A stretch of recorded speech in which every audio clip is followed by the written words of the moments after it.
hahiye amasoko ubu naho turiko twumva ivyo vy'iryo bohero hapfuye abantu benshi. Ikintu ca mbere twovuga ni ukuvuga ko twifatanije n'abo bantu bose bahaburiye abantu, turifatanije n'abo bahakomerekeye, n'ukuri turasangiye umubabaro wabo, kandi tubona ari ikintu abarongoye igihugu cacu bakwiye kuraba neza.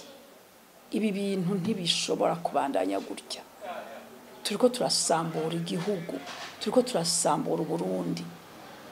Ejo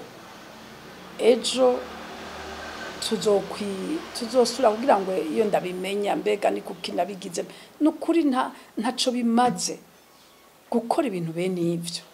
Kandi iyaba abyaturiye isoko rya Bujumbura, isoko nkuru ya Bujumbura, iyo bakurikiranwa ntituba turiko tubona amasoko asha, ntituba tubonye iri bohero ry'Igitega risha. Nibabone ko ico kintu ari icaha gikomeye, ugikora wese wari we wese nafatwe nahanwe, kuko naye ahandi hoho igihugu kizohera baturira. Mbega uyu munsi bazoturira ikomine yose, naho byo bari sanganya bikaba ari sanganya, nibabirabe kuko birakomeye, kuko amasoko amaze gusha ni menshi. Ni ukuvuga yuko ari ikibazo batararondera, naho nyene kubona batabirondera erega ni icaha naco nyene, ko nabitaronderwa ntibishobora kuguma bibandanya. Nimba hariho ukuntu insinga zimeze bigatuma hashobora kuzaharaba abantu bashanye, nibabirondere hasi hejuru, iyo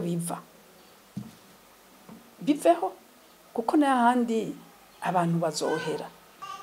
Mbona yuko iki kintu si ikintu cyo gufata minenegwe na gatoyi, ni ikintu kibabaje cane, kandi ikintu kuri gishira Uburundi hasi, agahombo ni kenshi n'izo nyubako zose, n'ukuri birababaje.